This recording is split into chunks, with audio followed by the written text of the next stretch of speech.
Ons lees vandag 28 Desember uit Die Here is my herder met die vriendelike vergunning van Lizette Marie. Die opskrif is Asem. Die eerste teksgedeelte is Johannes 20 vers 22. Nadat hy dit gesê het, blaas hy oor hulle en sê, ontvang die Heilige Gees. Die tweede teks is Johannes 10 vers 10. Ek het gekom sodat hulle die lewe kan hê en dit in oorvloed. Die tweede persoon wat in Portugal aan COVID-19 oorlede is, was Antonio Ferreira Monteiro, die voorsitter van Spanje se grootste bank, Santander. In 'n persverklaring sê sy dogter, ons is 'n welgestelde familie. My pa het alleen in die hospitaal gesterf, terwyl hy gesmag het na iets wat gratis beskikbaar is, lig. Die geld het tuis gebly. In Esegiel 37 vers 14 skryf die profeet, ek sal my gees in julle laat kom, sodat julle kan lewe.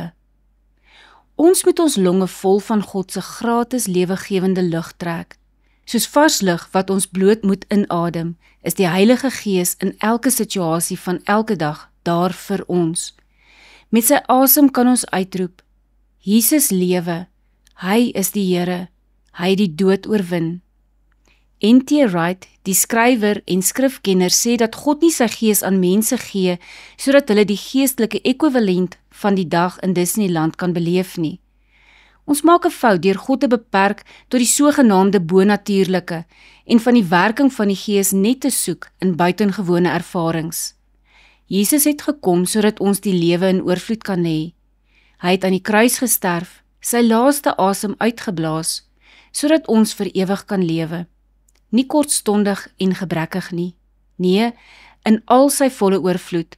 Daarom het hy die Heilige Gees gestuur om die asem van die lewe in ons te blaas. Heilige Gees, vul my lewe met U self. Amen. Dankie vir die saamkuier. Ek deel Lizette se kontak en webblad besonderhede in die inligtingsparagraaf van hierdie voorlesing.